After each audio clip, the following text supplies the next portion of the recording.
If you have no precious metals in your investment portfolio, or maybe you have a little bit of silver, but own no gold whatsoever, well then this video is one you're not going to want to miss. I'll explain as we explore.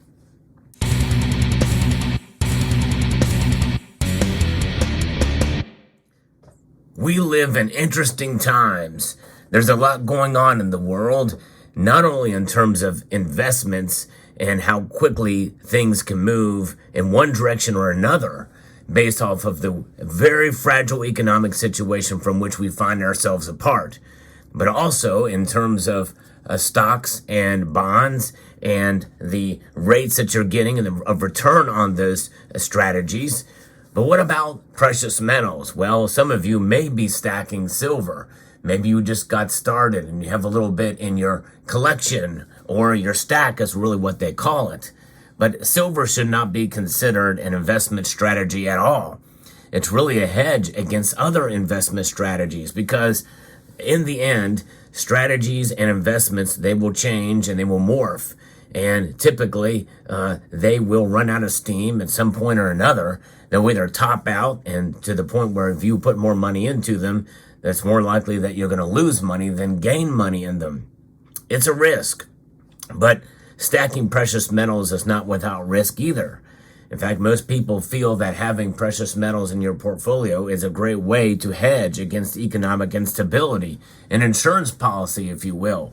Silver does play that role to a degree, but some of you may not have any precious metals in your portfolio as a hedge against that risk that we find ourselves more frightened about these days than ever before. This is where gold comes into play, because some of you may start out as silver stackers and you accumulate several ounces or enough silver that you feel like, you know what, there's literally not as much room to be able to stack much more of it. That is a very real problem that I've heard from the community here of silver stackers. Now, many of us may not have that problem quite to that degree yet, but it is a growing concern. This is where gold comes in. But the reasons why I'm telling you to consider gold right now, it goes far beyond just storage options or packing a lot of value in a very small package, because it's what has been changing in the world dynamic today in terms of where all the gold is going and where all the silver is going. In fact, we're seeing a little bit of a difference between those metals as far as of what they do, what the purpose is. Gold is treasured, silver is consumed. And that is a big part, and that's part of the reason why the gold to silver ratio has widened so greatly. Silver stackers have been disappointed to see silver not perform as well compared to gold as it had been in the last decade or so. We are now used to higher gold to silver ratios than we've seen ever before. But what I'm about to share with you right now is a very troubling statistic, that there is a lot of gold that is moving from the west to the east. I recently reported in a video how even some folks in Germany and in other countries in the West have been selling gold coins that have been melted down to meet the demand and liquidity. And a lot of that gold is indeed flowing east. And you know what they say, who owns the gold owns the rules. Or he who owns gold makes the rules, rather. They own the rules for gold, that's for sure too, because they're making the rules. And with that flow of gold to the east, mainly into China especially, China is the largest producer of gold as well as the largest consumer of gold, not just among the central bank and central banks around the world. The United States still holds that distinction if you believe that the gold is still there. However, China is accumulating a great amount for their central bank, and they're incentivizing their citizens to acquire it too. Now, I'm going to be reporting from an article here from Kitco that has the headline that China's gold consumption has risen 5.94% year over year in the first quarter, and imports from Hong Kong are up 40% month over month, just here from the last month in March. So prices have set all-time highs. The latest government and industrial data show that China continued to consume the lion's share of the global gold production. The China Gold Association announced that the country's gold consumption was 5.94% higher than the first quarter of 2024, and during the same period last year, where they attributed the surging demand among the citizenry for safe haven demands. They really don't have anywhere else to go, as you've heard me report in a prior video. Chinese buyers bought 308.91 metric tons of the metal in the first 3 months of the year. The CGA said gold bars that contained 34% of the total, and they saw an increase of 26.77% to 106.32 tons in the first quarter. A gold bar, much like what you see right here. And gold bars are a good way to be able to accumulate gold for not a whole lot of premium above spot. And I'll get into that more later in the video. And while the sky-high prices made the yellow metal more attractive to Chinese investors, they also made it too expensive for many regular shoppers. Purchasers of gold jewelry fell 3% during the quarter to a 183.92 tons, or about 60% of the total consumption. The CGA said rising gold prices increased operational risk for precious metal processing and sales companies. China's domestic gold production also rose 1.16% in the first quarter, and gold production from imports, raw materials, rose 78%. This is something. These are big, notable drivers, and we see China, wanting to try to set itself apart on the world stage, with their economy, really struggling right now. They are turning to gold, both the citizenry and the government. And I think we need to compete with that here in the West in general. I was looking at the statistics on my channel, the demographics of where people come from, and 70+% come from the United States, and the rest mostly come from the Western countries around the world. There's very few. With my largest Eastern country is really close to the West, because some of the countries split by and it splits two continents, and that is Turkey. I have a fair amount of Turkish viewers here, but largely very few that are watching from the East. And again, if you're watching from one of those countries from the East, such as Japan and China, and likely if you're going to be watching from China, because there was no viewers that I saw from China, at least from the first page, which down to 0.01% of my viewers. If you're from China watching, you're likely watching through a VPN. And I applaud you for stacking gold in your country. We need to learn from you, from Chinese citizens, about what gold is about. Now, you may be saying to yourself, well, gold is very, very expensive. But I think it's the idea of there's something more to just owning gold other than the price of the metal.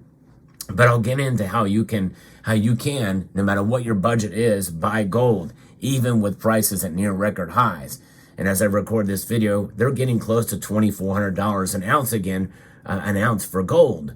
And so, but what's happening is more and more people are selling gold in the West and in the United States. I've been seeing that more and more in other reports as well too, selling off their gold at these record high prices, essentially, taking away their wealth. I understand why they're doing it. Some people need the money, or some people feel like, I'm going to take profits and go. But then they have no gold. And people will say, well, big deal. It's at a high price. This is the time to sell. But you know what? You may be one of those that doesn't have any gold, or never really had any gold of any measured, maybe other than maybe a gold ring or a piece of jewelry, that type of thing. And you may not want to get rid of that. But here's the thing. I think it's a good idea to own some gold bullion. And the best way to buy gold on a budget is to get fractional gold. However, there are pieces like this 1 ounce Krugerrand. These Krugerrands now are selling for very little above spot, and really have been the way for quite some time. There's been some folks out there who've been able to find it for under spot. A member of this community actually did tell me recently that they were able to find this coin for about $50 under spot. And with the prices as high as they are, well, there are deals to be had out there. I saw other emails from another bullion dealer about getting some coins like this for at spot. That's right, this is fractional gold. This is 0.1867 weight, actual gold weight of gold. And these are about 90% gold for these, what are known as Latin monetary unit coins. These are the 20 francs. And this is one of the most popular styles that they come in. The Rooster, beautiful coin for sure, from France. And then you have the Swiss Helvetia here, probably my favorite LMU coin, Latin monetary unit coin. 20 francs again, beautiful coin for not a whole lot above spot. These are restrikes and 90% gold. And then you have these little half sovereigns here too, which are just over a tenth of an ounce, or maybe a little under, I'm not sure. But these are a great way, as well as sovereigns. Its first cousin, the sovereign, very, very small. And then the smallest coin you can find is these little 2 pesos coins. These things are a beautiful little tiny coin, as you can see it, compared to my very, very clean fingers. I did shave. I did take a bath today, and my hands are very, very clean. And I've got this little 2 pesos coins in my little pink fingers to show you. I love this coin. This is just under a 20th of an ounce of 90% gold. It's a way to be able to own gold, and not a lot. And I think even if you just buy one of these as a silver stacker or somebody who does not have any precious metals at all, that's going to empower you that you've got a little bit of wealth outside of the system. To me, that's invaluable. And it also goes to show you that the more of us that hold gold in the West means that we're going to have a little bit of leverage against that arbitrage and that mismatch and where this flow is going. We can stem that flow if we stack gold. I think that sends a powerful message. And again, I talked about gold bars. Now, you want to make sure with some of the gold bars you're getting the genuine article here. So make sure you buy from a trusted bullion dealer. Now, I typically don't want to put too much pressure on folks to buy. People should do their own research and due diligence. But I do think it sends a powerful message that the more of us that own gold, the better. And I think it's important in this day and age, considering what's going on and what could be coming with our monetary system here in the United States. There's so many things that are happening that are very concerning to all Americans, no matter your political leanings. And I think gold is a way to protect yourself. Gold does not have an agenda. And really, I don't have an agenda either. I just think that it's a good idea to save and protect yourself with gold. And I think if that's an agenda to have, to me, that's about as pure as an agenda that I can think of, because it empowers you as an individual. And it's about individual empowerment with our finances and with our money. Gold is sound money. This, the fiat currency that we find ourselves a part of today, this is unsound money. That's right. It has an agenda, and its agenda is devaluation through inflation, that's targeted or not. So I would encourage you to consider gold. Do your research before buying any. But if you don't have any gold in your portfolio now, consider it. Take a look at the different options that are out there. And in the worst case scenario, you buy a little bit of gold and the price goes down.